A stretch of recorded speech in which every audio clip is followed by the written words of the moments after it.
बाज़ औक़ात हम एक ऐसी जिंदगी गुजारते हैं जो गम और परेशानी से भरी होती है। हम बेचैन होते हैं, हमें बहुत सी मुश्किलात का सामना होता है और हम खुश नहीं होते। उदासी हमें घेर लेती है और हम हर चीज से मायूस हो जाते हैं। हम सोचते हैं कि ये सब हमारे साथ क्यों हो रहा है और हमें कोई रास्ता नजर नहीं आता। लेकिन अल्लाह हमें एक रास्ता दिखाता है। वो कहता है कि मेरे कलाम की तरफ रजू करो, मेरी वही की तरफ लौटो। अल्लाह हमें उस रहनुमाई की तरफ रुजू करने को कहता है जो उसने हमें भेजी है। वो क्या है? वो वही है। अगर आप कुरान की तिलावत सुने तो आपको फायदा होगा। अगर आप कुरान को समझने की कोशिश करें तो आपको फायदा होगा। लेकिन सबसे अहम बात यह है कि जब आप कुरान की हिदायतों पर अमल करेंगे तब आपको सुकून और इत्मीनान नसीब होगा। अल्लाह आपको आपकी मुश्किलात से निकाल देगा और आप समझने लगेंगे कि अगर मेरी जिंदगी में कुछ चीजें मौजूद नहीं है तब भी मैं मुतमिन हूं, क्योंकि ये अल्लाह की मर्जी है। आप अपनी मुश्किलात के साथ जीना सीख जाएंगे। आप ये समझने और महसूस करने लगेंगे कि सब्र के बदले अल्लाह ने आपके लिए जो इनाम रखा है वो बहुत अजीम है। बहुत सी चीजें हमारे इख्तियार में नहीं होती। कुछ चीजें ऐसी होती है जिन्हें अल्लाह ने हमारे इख्तियार में एक हद तक दिया है। अभी मैं आपसे बात कर रहा हूं, यह भी अल्लाह की इजाजत से हो रहा है। अल्लाह चाहे तो यह सब रुक सकता है, लेकिन उसने मुझे यह मौका दिया और मैंने अपनी कोशिश की।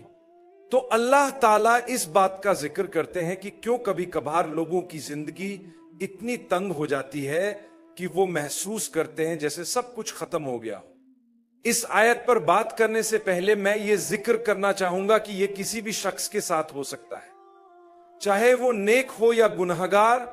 गमगीन होना किसी भी तरह ईमान की कमी को जाहिर नहीं करता, लेकिन बाज औकात ये गम एक हद से तजावज कर जाता है। ऐसे में आपका ईमान और यकीन आपके गम को किसी हद तक कम कर सकता है। लेकिन इसका यह मतलब नहीं कि अगर आप गमगीन हैं तो आपके पास ईमान या यकीन की कमी है। अल्लाह ताला सूरह ताहा की आयत नंबर 124 में उन लोगों का जिक्र करते हैं जो वही से मुंह मोड़ लेते हैं, जो नसीहत कबूल नहीं करते और जो अल्लाह के जिक्र से दूर हो जाते हैं। अल्लाह फरमाता है कि जो कोई मेरे जिक्र से रुगरदानी करेगा उसकी जिंदगी तंग हो जाएगी। यहां लफ्ज जंग इस्तेमाल किया गया है जो एक तंग, अफसुर्दा और इंतहाई तकलीफ दे जिंदगी की अक्कासी करता है। यहां तक कि अगर किसी के पास दुनिया की तमाम नेमतें हों फिर भी वो गैर मुतमईन होगा। इसका मतलब ये नहीं कि हर किस्म का डिप्रेशन ईमान की कमी की वजह से है, बल्कि इसका मतलब यह है कि कुछ लोग जिनकी जिंदगी में सुकून और खुशी का फुकदान होता है, उनके इस हाल की एक वजह यह हो सकती है कि वो अल्लाह की याद और नसीहत से दूर है। कुरान ये नहीं कहता कि जो गमगीन है वो नसीहत से दूर है, लेकिन यह जरूर कहता है कि जो नसीहत से मुंह मुड़ेगा वो सुकून और खुशी से महरूम रहेगा। यह एक बहुत नाजुक मामला है, क्योंकि कुछ लोग इसे गलत समझ लेते हैं और कहते हैं ओह तुम अफसुर्दा हो क्योंकि तुम्हारा ईमान कमजोर है। लेकिन ऐसा हमेशा जरूरी नहीं होता। लोगों को ज़हनी सेहत के मसाइल इसलिए नहीं होते कि उनका ईमान कमजोर है। यह कभी कभी सिर्फ इंसानी मसला होता है। जिंदगी में बहुत ज्यादा दबाव हो सकता है, या कोई मुश्किल हालात पेश आ सकते हैं, या कुछ और मसला हो सकता है। इन सब के लिए माहिरीन से मदद लेना जरूरी होता है। साथ ही दीन की समझ रखने वाले ये बता सकते हैं कि हमें अपनी रूहानी हालत पर भी तवज्जो देनी चाहिए, क्योंकि बाज औकात हमारी बेसुकूनी की वजह यह हो सकती है कि हमने अल्लाह से मुंह मोड़ लिया है। ऐसा हो सकता है। यही वजह है कि जब लोग इस्लाम कबूल करते हैं तो उन्हें बहुत सुकून मिलता है, वो खुशी महसूस करते हैं। हालांकि उनके पास पहले हर तरह की आजादी थी कि जो चाहे करे। उन्होंने खुद को टैटू से भर लिया, शराब पीते थे, क्लबों में जाते थे और उनके लिए हराम और हलाल की कोई परवाह नहीं होती थी। लेकिन इस सब के बावजूद वो खुश नहीं थे। उनकी जिंदगी में हकीकी सुकून नहीं था।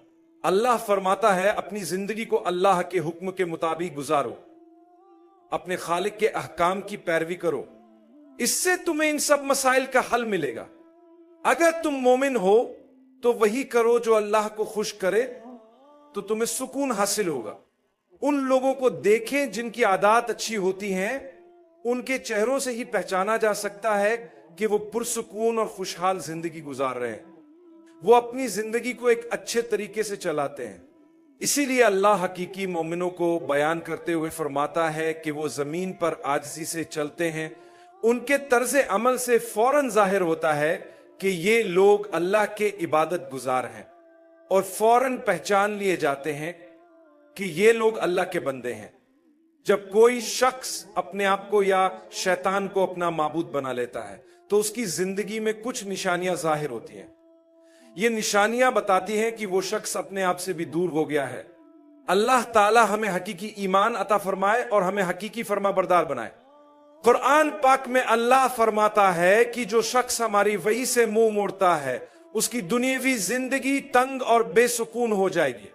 اس سے بھی بدتر یہ ہے کہ قیامت کے دن وہ شخص نابینا اٹھایا جائے گا، وہ دیکھ نہیں سکے گا اور کہے گا اے رب ہم یہاں کیوں نہیں دیکھ سکتے، حالانکہ ہم زمین پر دیکھ سکتے تھے، آپ نے ہمیں دوبارہ زندہ کیا ہے لیکن ہماری بصارت غائب ہے، ہم دیکھ نہیں سکتے۔ اللہ تعالیٰ جواب دے گا دنیا میں ہماری نشانیاں تمہارے پاس آئیں لیکن تم نے انہیں نظر انداز کر دیا جیسے تم نے انہیں دیکھا ہی نہیں۔ آج ہم نے تمہیں اندھا بنا دیا ہے کیونکہ تم نے ہماری وحی کو اہمیت نہیں دی، تم نے دنیا میں ہمیں بھلایا، آج ہم تمہیں بھلا رہے ہیں۔ تو جب کوئی شخص اللہ کے ذکر سے منہ موڑتا ہے، سورہ طٰہٰ کی اس آیت میں 2 باتیں ذکر کی گئی ہیں جن سے وہ شخص دوچار ہوتا ہے۔ دنیا میں اس کی زندگی بے سکون ہو جائے گی جیسے ہر طرف تنگی ہو، آخرت میں وہ نابینا اٹھایا جائے گا کیونکہ اس نے دنیا میں اللہ کی نشانیوں کو نظر انداز کیا۔ وہ اسے دیکھتا تھا، پڑھتا تھا، سنتا تھا، سمجھتا تھا لیکن پھر بھی اس سے منہ موڑ لیتا تھا۔ اگر ایسا ہے تو اللہ تعالیٰ فرماتا ہے ہم تمہیں نابینا اٹھائیں گے، اور جب وہ وجہ پوچھے گا تو صاف بتا دیا جائے گا کہ تم نے ہماری وحی سے منہ موڑا تھا، آج ہم تم سے منہ موڑ رہے ہیں، تم نے جان بوجھ کر نظر انداز کیا، آج ہم تمہیں بھول رہے ہیں۔ اللہ تعالی ہمیں معاف کرے اور ہمیں ان لوگوں میں شامل نہ کرے جو اللہ کی ہدایت اور ذکر سے منہ موڑتے ہیں۔ اللہ ہمیں ہدایت پر چلنے کی توفیق دے اور ہماری زندگی کو سکون اور برکت سے بھر دے، آمین۔